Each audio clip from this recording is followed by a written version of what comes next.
दूसरा कर ले तो ये भी दूसरा कर हाँ कर लें आप, बिल्कुल बिल्कुल। नमस्कार मित्रों, आज कुशीनगर ये तमाम पर्यटन स्थल जो घूमने के बाद भाई संतोष संगम जी से मुलाकात हुई, इनसे बात हुई, इनके बहुत सारे छंद हमने सुने और काफ़ी देर तक चर्चा चली जो ज्योति मौर्य हम लोग के केंद्र बिंदु में रही हैं। और इस विषय पे मैं चाहूँगा, हमारे अगल बगल बहुत सारे मित्र मंडली के लोग हमारे हैं, मैं सबकी थोड़ी बहुत राय एक एक लाइन में सबकी क्या प्रतिक्रिया है यह जानने की कोशिश करते हैं। आइए सबसे पहले मिलते हैं हमारे बीच। भैया आपका क्या शुभ नाम होगा? अरुण पाठक। अरुण पाठक जी हमारे साथ हैं। भैया ये ज्योति मौर्य के विषय में आलोक हैं, मनीष, इनका नाम बड़ा चर्चित इस समय हो रहा है, इनके संबंध में क्या आपकी राय है? देखिए, ज्योति मौर्य के बारे में कहा जाए तो नारी के बारे में हमारे यहाँ देश की बात करें तो सबसे प्रथम स्थान दिया गया बिल्कुल है। बिल्कुल। नारी को देवी के रूप में देखा गया है जी जी। और इन्होंने जो कार्य किया है वो निंदनीय है और एक तरह से अपराध भी ये कर रही हैं, चूँकि इन्होंने साजिश भी किया था। अभी वीडियो के माध्यम से ऑडियो भी आया था कि पति और को मार दिया जहाँ, हाँ, साजिश इन्होंने किया था। उसके साजिश में उनके जो मनीष दुबे जी वो भी शामिल थे। तो ये अपराध है और सरकार इसके प्रति कार्रवाई करनी चाहिए। बिल्कुल। इसके ऊपर जो भी है। भाई पाठक जी का ये कहना है कि ज्योति मौर्य ने साजिशन अपने पति को आलोक मौर्य को मरवाने का भी एक साजिश किया था, तो इसके विषय में कोई उचित कार्रवाई किया जाए सरकार की तरफ से। और भैया आपका नाम बताइए? अश्विनी कुमार यादव मेरा नाम है। अश्विनी कुमार यादव जी, आप ये ज्योति मौर्य के विषय में क्या आपका ख्याल है?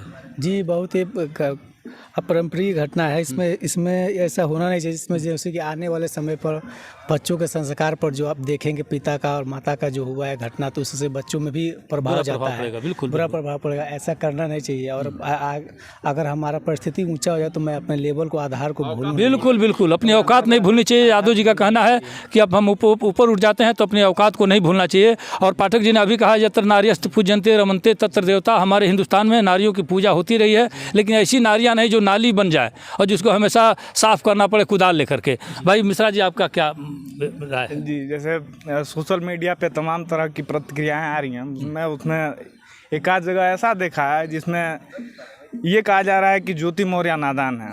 नादान हो कैसे सकती हैं? उन्होंने इतनी बड़ी परीक्षा क्वालिफाई करने के बाद जो है इतना बड़े लेवल पर नौकरी किया, तो आखिर में नादान कैसे हो सकती हैं? जैसे आपने भी बताया था कि वो नादान है, लेकिन वो नादान नहीं है। अच्छा, रही बात उसके पहले कहा जा रहा था कि जो आलोक हैं वो एक सफाई कर्मी थे और अपने आप को अधिकारी बता रहे थे। तो एक छोटी सी आपके यहाँ या हमारे यहाँ एक लड़के को देखने जाते हैं अपनी सिस्टर के लिए या किसी के लिए भी, कोई भी अपनी भतीजी के लिए, तो पहले आदमी जाता है तो ये पूछता है करते क्या है, तो पता चलता है ठीक है किसी 4th ग्रेड में है, ठीक है। तो इतना कहने मात्र से लोग विश्वास नहीं करते हैं। हाँ, जब तक ये ना पता चले कि पोस्टेड हैं तो कहाँ पोस्टेड हैं, किस ब्लॉक में। अगर ब्लॉक स्तर का आप कर्मचारी हैं तो किस ब्लॉक पे हैं, कहाँ हैं, आपका ग्रेड पे कितना है, आप कहाँ पोस्टेड हैं, सारी चीज़ें देखने के बाद ही आदमी विश्वास करता है। तो आप इतनी पढ़ी लिखी, इतनी शिक्षित होने के बाद भी आपको ये कैसे नहीं पता चला कि वो एक इतना बड़ा ऑफिसर नहीं है, वो एक 4th ग्रेड के कर्मचारी हैं? ये तो पहले पता होना चाहिए। शादी उसकी बहुत पहले हुई थी, कई वर्षों तक उसने पढ़ाया है इसको, बच्चे भी हो गए उसको, और तब तक उसको पता नहीं चला होगा। ऐसा तो हो ही नहीं सकता है, ऐसा पॉसिबल नहीं है। ये नादान नहीं है, हैवान है और शैतान है कहिए। बिल्कुल बिल्कुल। और रही मनीष दुबे जी की बात, उन्होंने कहा कि वो क्या जानेंगे आलोक मौर्य कि कितनी सेमेस्टर, मतलब कितने राउंड उसमें परीक्षाएं होती हैं, इंटरव्यू होता है, लिखित होता है, सारी बातें। अरे भाई, एक रिक्शा चलाने वाले का बच्चा जब IAS होता है और उससे जाके आप पूछेंगे कि कैसे पढ़ा, क्या पढ़ा, कितने राउंड इंटरव्यू दिया, कहाँ का इंटरव्यू दिया, तो वो कैसे बता पाएगा कि मेरा लड़का क्या किया? वो तो बस ये जानता है कि मैं अपने खून पसीने से इस बच्चे को सींच रहा हूँ और ये बच्चा आगे चल के वो मेरे साथ जो है कोई निस्वार्थ किसी के साथ नहीं करता। अच्छा, मैं ये बता दूं, सही बात है। वो अगर ये ऐसी बात कह रहे हैं मनीष दुबे, तो निश्चित तौर से अपने बाप से पहले पूछनी चाहिए उनको कि उनका बाप कितना बड़ा अधिकारी, उनके बाप कितने बड़े अधिकारी थे, ये कितने बड़े अधिकारी हुए हैं। और कुछ लोग अभी सोशल मीडिया पे कोई मौर्य जी हैं, थोड़ा मुझे नाम याद नहीं आ रहा है, उन्होंने उसमें गाना बनाया। अभी मैं कुछ देर पहले कुशीनगर में ही घूम रहा था तो अचानक से मेरे वो फेसबुक पे चलाया, मैं उसको देख रहा था तो वो बता रहे थे कि वो अपनी नादानी में झांसा में फंसा लिया इसको। अच्छा, मनीष दुबे झांसा में कैसे ले सकता है? जो एक डिस्ट्रिक्ट लेवल का ऑफिसर है उसको, वो नादान कहाँ है, उसको कोई झांसे में कहाँ ले पाएगा? जब तक दोनों की इच्छा नहीं होगी तब तक एक दूसरे के करीब कैसे आएंगे? झांसा में नहीं लिया होगा, झांसी में लिया होगा, कैसे हो सकता है? ये भी झांसी में ही लिया होगा, झांसा में नहीं लिया होगा। झांसा तो मान ही नहीं सकते।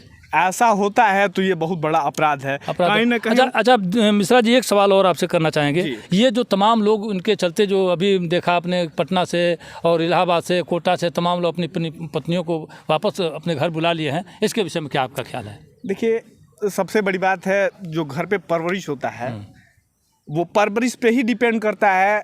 तो इस बात से कदापि न घबराएं कि वैसा मतलब हो सकता है सबके साथ। बिल्कुल। देखिए, और एक बात और है, शायद उनको, आलोक को भी ये बात समझना चाहिए कि किसी के जाने से किसी की जिंदगी जो है खत्म नहीं हो जाती है, और ना ही उसके जाने से कोई उसको फर्क पड़ने वाला है। बिल्कुल। बस ये है कि उनका जो 20 साल 10 सालों का जो प्रेम है एक दूसरे का, बस वही है। उसको सहने की जो है, अपने आप को वो इस तरह फील करें कि उनके जाने से कुछ होने वाला नहीं है। वो दूसरा कर ले तो ये भी दूसरा कर ले। हाँ, कर लें आप। बिल्कुल।